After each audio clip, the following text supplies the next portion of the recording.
Great. So, hi everyone, good afternoon.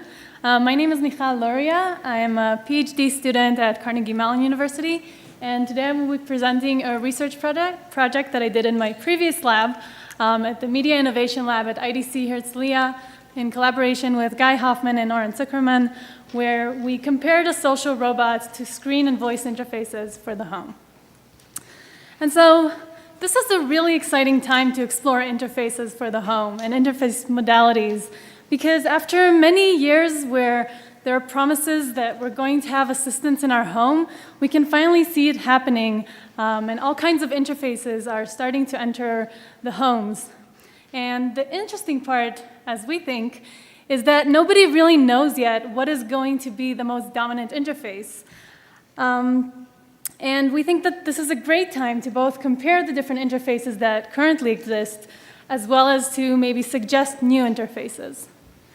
And if we look at what's going on in the industry, it seems that the companies are not really sure what interface will be the most dominant too, because if we look at Amazon and how their product strategy changed over time, so it's mostly voice interface, but is it going to be a big representation like the Amazon Echo or a smaller one, maybe in combination with touch or with a camera?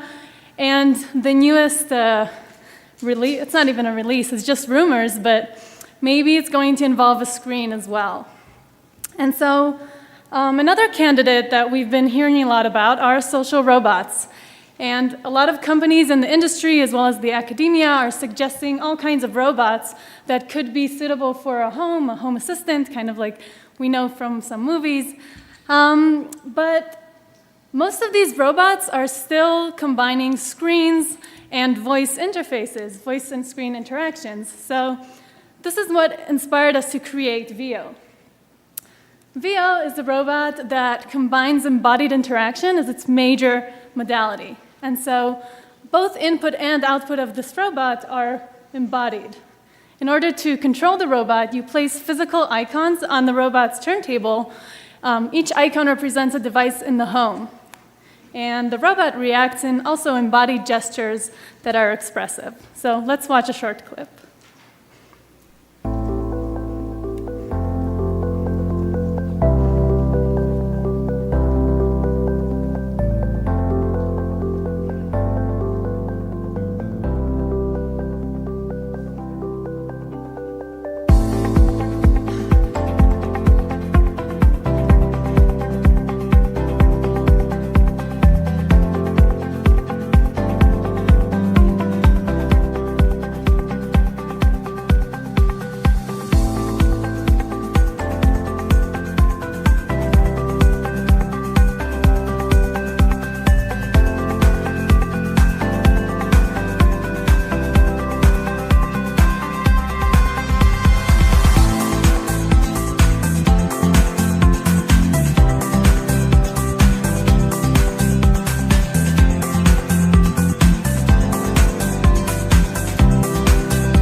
So when we designed VO, we converged to this metaphor of a microscope.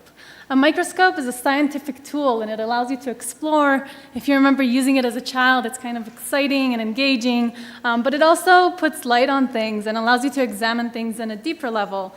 However, it's also unobtrusive and reassuring, and it makes you both engaged, but also it seemed like a pretty reliable tool. And we had several design guidelines when designing this robot, a few design goals. We wanted this robot to be unobtrusive. We wanted it to be this quiet interaction for the home, unlike other modalities that we know of. Just like you enter the home and you place the keys in a bowl and you hang your coat, we wanted this robot to have a similar interaction where you just come in and place these icons and you don't have to talk to the robot or to attend some kind of screen. We also used a low-fidelity screen for feedback, but the screen appears just sometimes when the robot bends. And when it bends, it looks more like a microscope, but when it raises, it's an agent. So it's kind of on the boundary of those two.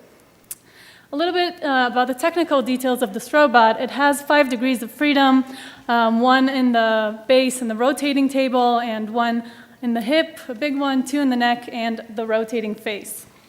It runs a combination of Python and Java on a Raspberry Pi 2, and has a camera in its chest and the low-fidelity TFT screen. In order to understand if this robot that we created is suitable for the home like we thought that it might be, we wanted to compare it to other interfaces that we know of today. And so we designed 3 additional interfaces.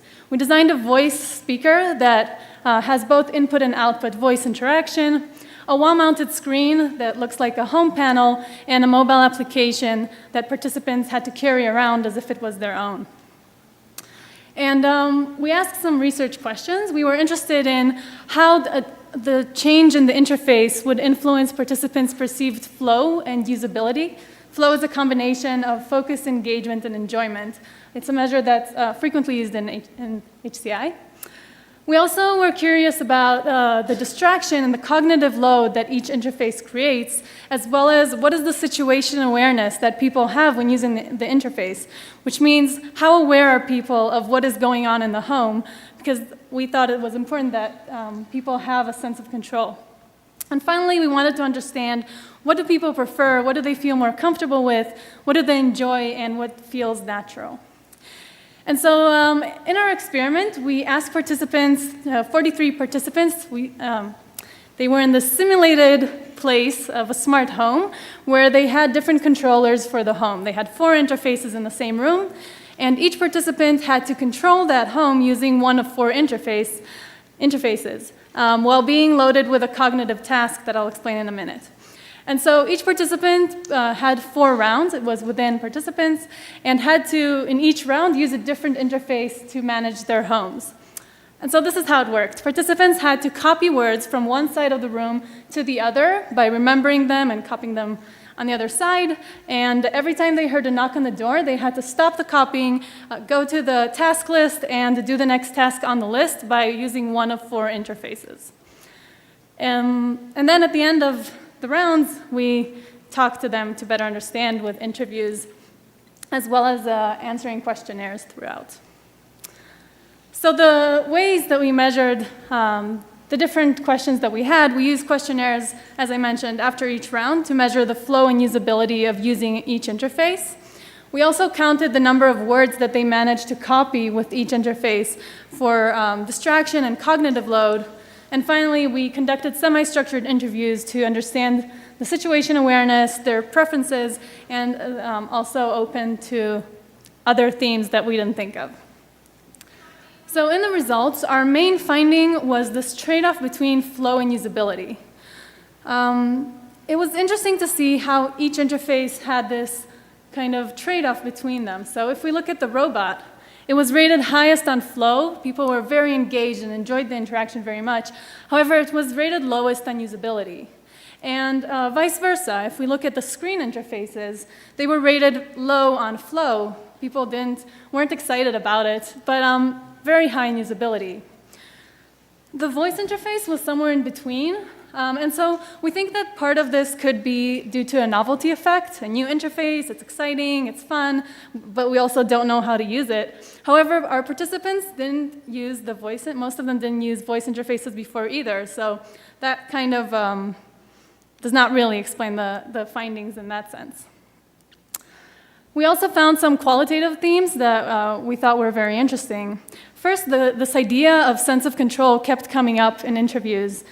And we kind of played the representations of the physical, the interfaces, the voice, robot, and the screens. And so participants mentioned that they felt very in control in the screen interfaces, kind of like with the usability. With the new interfaces with the voice and the robot, it was harder. However, the interesting aspect is that specifically with the voice interface, participants had a really hard time, and not only did they feel that they weren't in control, they thought that it was kind of, they had feelings of unease and slightly intimidated by this interface. And if we look at a couple of quotes, one is, with the voice, it kind of feels like you're deciding, but someone else is also deciding for you. Or, The disadvantage of the robot and of the voice interface is that you do not feel 100% in control like with other interfaces. And a specific reason that could maybe explain this is that participants felt a very high situation awareness with the robot. So maybe that's why they felt slightly more in control as well. At the end of each round, we asked participants what is the current status of their home. And at the end of the experiment, we asked them with what interface was it easiest and hardest to recall that information. And so with the robot, participants had a really easy time to recall, and with the voice interface, it was hardest. And participants explained that in two ways. One way is that because of the physical icons were placed on the robot, they had a better sense of what is currently turned on or turned off with the devices. The second explanation was that by placing these icons on the robot, they thought that the action kind of logged in and they remembered better what was going on. And the voice interface didn't have both of these features. And so a quote about that. Here, with the robot interface, when you're out of your house and you leave the AC on, you can see that it's on. You go out and you see the icon there. Here, with the voice interface, you see nothing. A third theme that we found very interesting was the distraction level of each interface. And so, again, going back to the novelty effect and new interfaces as opposed to old ones and familiar ones, the newer ones were slightly more distracting, which could be explained by the novelty effect as well. And we thought that the most interesting finding here was the mobile application that was perceived with highest distraction levels. So participants, although arguably it's the most familiar interface, thought that this was really distracting. And the quote about that is, "It is kind of like when you have a bedroom where you sleep, you cannot study there. Or you study in the kitchen because you can't study in the kitchen because you think about food. The same with the phone. Immediately someone sends an email or calls, it's distracting." However, this phone was not their personal phone. It had literally just the smart home app. So they didn't get any notifications, but just having that interface apparently had that effect. The mounted screen, however, was the least distracting, and this was also supported with a quantitative finding that significantly more words were copied with this screen interface. And so to conclude, we think that there is a trade-off. Right? There's no silver bullet. For each interface, you have to give something up. Nothing is perfect. There's always something that's not as best as it could be. However, we think that designers should be encouraged to think about what is their interface supposed to do? What are we designing this interface for? And so if the most important value for my design is for the interface to be usable, then maybe I should do a screen. I should do an application that participants will have an easy time using. If I want participants to feel in control, then I should also use some kind of screen maybe, and probably not voice, at least not at the moment. However, if we want participants to feel more engaged and more committed to the interaction, or to have a high situation awareness, maybe some kind of embodied interface like the robot would be more suitable for that. And to conclude, we designed and constructed a new robot that combines tangible icons as input and expressive gestures as output. And in a research study where we compared this robot to other interfaces, we found that the robot was more enjoyable as well as the voice, and the screens were more usable, and this trade-off between usability and flow. The robot had the highest situation awareness, and the voice had the lowest, and the mobile application was found to be most distracting. Finally, we suggested some design guidelines based on the experiment results that we talk more about in the paper. And we also encourage designers to combine these results and the different suggestions with thinking about their own values. And we really do think that it's a very exciting time to design modalities for the home. And so we now have this opportunity to think about what kind of interfaces do we want in our most private places. Thank you.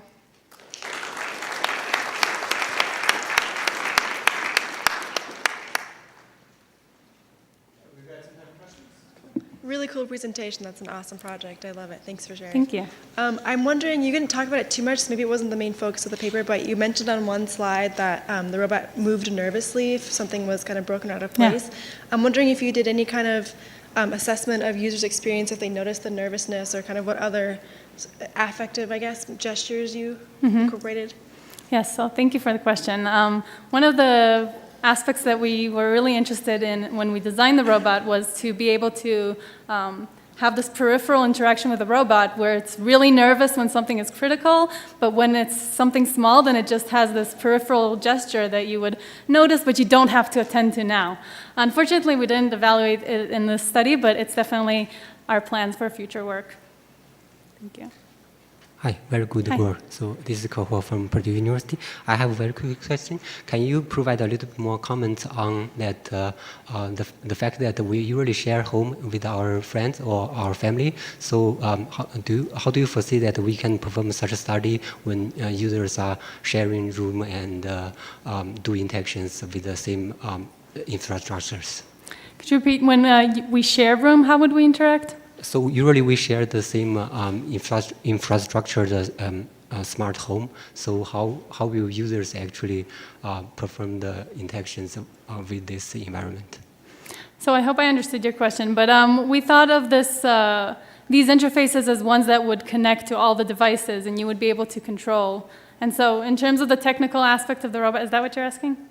So I'm more interested that what if different users have different they might have conflicts. Right. That's a great question. We didn't attend that aspect, and we're currently more thinking of what would be the interaction for the home.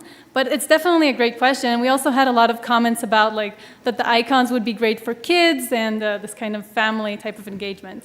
But yeah, it's definitely something that we might do in future work. Thank you. Hi, James Wynn from the Air Force Academy. It's a great talk, thank you. I was wondering if you have any thoughts about how, if you combine the different modalities, what advantages would be heightened and which disadvantages might take over? I think that, as I mentioned in the talk, and kind of we see in the results, each modality brings its own advantages, and so I'm sure a combination could bring a more whole product. So we wanted to isolate each modality and to see it kind of apart and what does each modality bring. But I'm sure that the industry is currently working on something that combines everything together. I understand. I was just wondering whether you had any thoughts about the combination. We didn't look at that in the research. Okay, thank you.